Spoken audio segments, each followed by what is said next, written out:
तुम्ही आता बोर्डाचा पहिला पेपर द्यायला जाणार आहे. थोडी भीती तर वाटतच असेल आणि पहिल्यांदा बोर्डाचा पेपर द्यायला जात आहेत म्हटल्यावर भीती वाटणं साहजिक आहे. मराठी विषयाचा अभ्यास खूप छान झालाय, पण प्रश्न आहे टाइम मॅनेज कसा करायचा. लँग्वेज पेपरला टाइमच पुरत नाही, तर टाइम मॅनेजमेंट कसं असलं पाहिजे, तर आज तेच मी तुमच्यासोबत डिस्कस करणार आहे. मित्रांनो, तुम्हाला खूप भीती वाटत असेल की पहिलाच बोर्डाचा पेपर आपण द्यायला जाणार आहे, कसा होईल, कसा लिहू, प्रत्येक गोष्टींची तुमच्या मनात भीती असेल. पण ती भीती पहिले काढ, ठीक आहे. सर्व नॉर्मल सुरळीत होईल, त्याच्यामुळे टेन्शन अजिबात घेऊ नका. आणि मराठीचा पेपरचा छान अभ्यास झालाय ना, तर टाइम मॅनेजमेंट सुद्धा शिकून घ्या आणि इझिली तुम्ही छान पद्धतीने व्यवस्थित मराठीचा पेपर कम्प्लीट करणार अशी मी टेक्निक तुम्हाला सांगितलेली आहे. तर व्हिडिओ पूर्ण बघा. नवीन असणाऱ्या विद्यार्थ्यांनी चॅनलला सबस्क्राईब करून ठेवा. मराठी विषयाचा पेपर हा तुमचा 80 मार्कांसाठी असतो, तर 80 मार्कांचा पेपर तुम्हाला 3 तासात कम्प्लीट करायचा असतो. मित्रांनो, तुमच्या हातात 3 तास आहेत. 3 तास म्हणजे 180 मिनिटं जवळजवळ तुमच्या हातात आहे. तर 180 मिनिटांचं नियोजन तुमचं कसं असलं पाहिजे, बोर्डाच्या दिवशी तुमचं पेपराचं टाइम मॅनेजमेंट कसं असलं पाहिजे, तर बघा, एक सिंपल गोष्ट लक्षात घ्या मित्रांनो. आणि लँग्वेज पेपरासाठी जर तुम्हाला 1 मार्कांचा क्वेश्चन असेल ना, तर तुम्ही मॅक्स टू मॅक्स त्याला 2 मिनिटं द्या, ठीक आहे. आणि जर 5 मार्कांचा क्वेश्चन असेल तर त्याला मॅक्स टू मॅक्स 10 मिनिटं, म्हणजे 7 ते 10 मिनिटांमध्ये तुमचा तो क्वेश्चन अटेम्प्ट झाला पाहिजे लँग्वेज पेपरासाठी. तर मित्रांनो, हे जे कॅल्क्युलेशन आहे ना, तर बघा काही काही सिंपल असतात, जसं की व्याकरण वगैरे असलं की ते आपण इझिली फटाफट लिहून घेतो, एक एक शब्दात उत्तर लिहायचे असतात. पण जे लेंथी उत्तर लिहायचं त्याला प्रॉपर मॅनेजमेंट असणं, टाइम मॅनेजमेंट असणं गरजेचं आहे. तर बघा, पहिला विभाग असतो आपला गद्य विभाग. तर गद्य विभागाला आपल्याला जवळजवळ 18 मार्क्स आहे. तर 18 मार्कांचं हे सेक्शन आहे, तर त्याला तुम्ही 40 मिनिटं दिले पाहिजे. 40 मिनिटं म्हणजे त्याच्यात तुम्हाला जो काही पठित किंवा अपठित गद्य आहे ते तुम्हाला सॉल्व्ह करायचे असतात, व्यवस्थित आन्सर लिहायचे असतात. आणि मित्रांनो, लक्षात घ्या, स्टार्टिंगलाच की पॉईंट जे काही तुम्ही आन्सर लिहिताय, की पॉईंट जे असतील त्यांना लगेचच्या लगेच अंडरलाईन करा. कारण की तुम्ही ना नंतर ते काम करायला येतात, तर तेव्हा तुमचा तितका टाइम वेस्ट होतो. त्याच्यामुळे ते काम आन्सर लिहिलं, कीवर्ड जे आहे, मेन शब्द जे त्यांना अंडरलाईन करा व्यवस्थित. पेनाने केलं तरी चालेल, त्याच्यात तुमचा टाइम वाचेल, ठीक आहे. प्रत्येक वेळेस पेन्सिल ने टाइम वाया जाऊ शकतो. तर दुसऱ्या नंतरचा आहे तो आपला पद्य विभाग. 16 मार्कांसाठी 16 मार्कांचा क्वेश्चन आहे.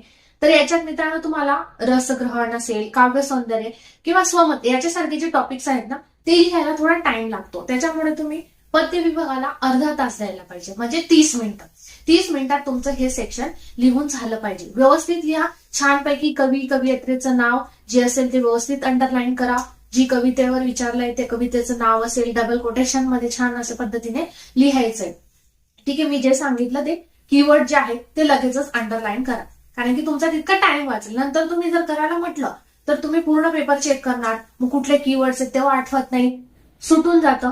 त्यामुळे लगेचच्या लगेच कीवर्डला अंडरलाईन करा. आणि एक स्पीड मेंटेन ठेवा मित्रांनो.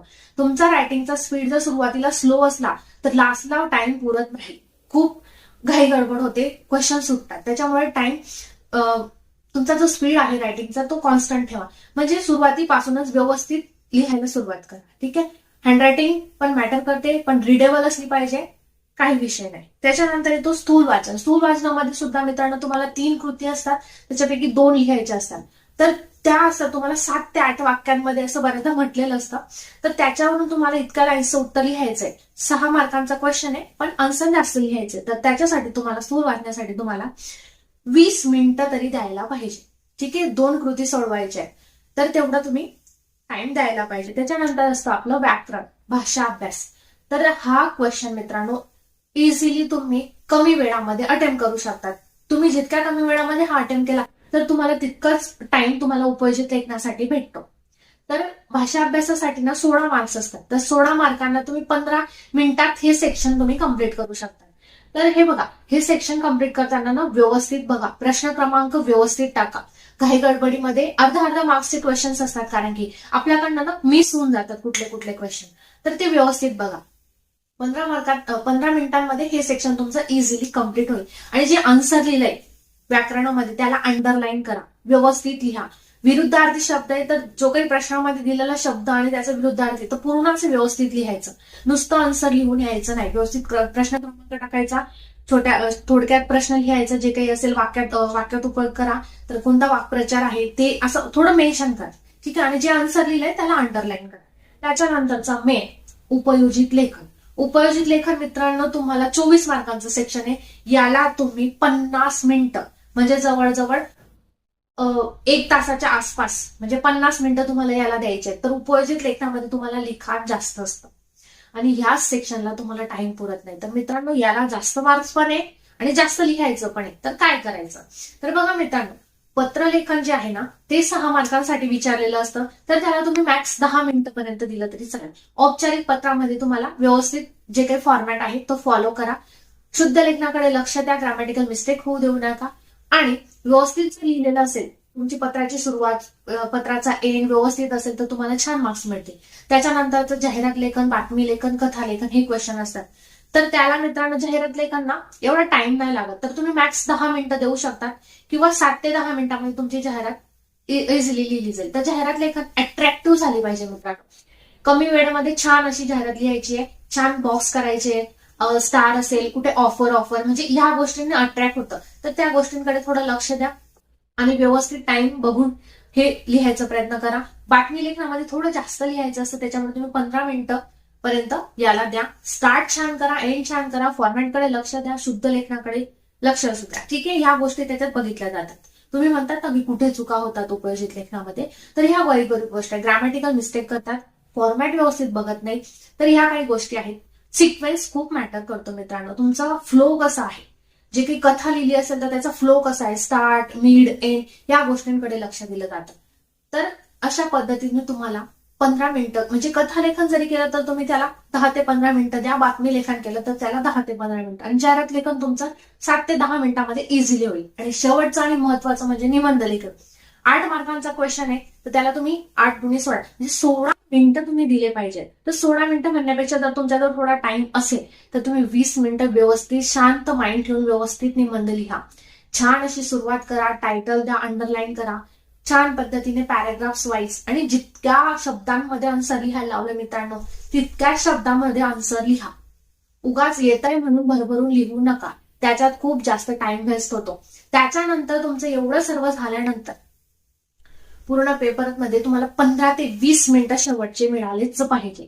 ठीक आहे, 15 ते 20 मिनिटांमध्ये तुम्हाला काय करायचं आता खूप जास्त इम्पॉर्टंट. तुम्ही क्वेश्चन नंबर लिहित नाही बऱ्याचदा, सप्लिमेंट लावतात त्याच्यावर क्वेश्चन नंबर टाकायचं विसरून जातात. क्वेश्चन नंबर व्यवस्थित टाकलाय की नाही पूर्ण पेपर त्यावेळेस चेक करायचं. लास्टच्या 15 ते 20 मिनिटांमध्ये तुम्हाला हे काम करायचं. त्याच्यानंतर कुठे कीवर्ड सुटले असतील, कुठे अंडरलाईन करायचं सुटलं असेल ते करा. पेन्सिलीने काही आखीव रेखीव करायचं असेल तर ते करून घ्या. पेपर प्रेझेंटेशन, तुमचा पेपर जितका वेल ऑर्गनाइज असेल मित्रांनो, छान चौकोट करायची असेल, अंडरलाईन करायची असेल, ह्या बारीक बारीक गोष्टी ज्या आहेत त्या तुम्ही लास्टच्या 15 मिनिटांमध्ये करू शकता. आणि कुठे काही आन्सर लिहायचं तर नाही राहिलंय, आपण जागा सोडलेली असते, ठीक आहे, ते नंतर लिहायचं असतं पण आपल्याला आठवण नसतं, तर एकदा ते चेक करणार. ह्या वेळेस तुम्ही ह्या गोष्टी चेक करा. ठीक आहे, ह्याच काही इम्पॉर्टंट गोष्टी होत्या, त्याच मला तुमच्यासोबत सांगायच्या होत्या. मराठी विषयाचा टाइम मॅनेजमेंट खूप इझिली तुम्ही करू शकतात मित्रांनो. फक्त तुमचा लिखाणाचा स्पीड थोडा मेंटेन ठेवा. ठीक आहे, आधी स्लो आणि नंतर फास्ट असं करू नका. तर व्यवस्थित पहिलेपासून सुरुवातीपासून व्यवस्थित तुमचा लिखाणाचा स्पीड असू द्या.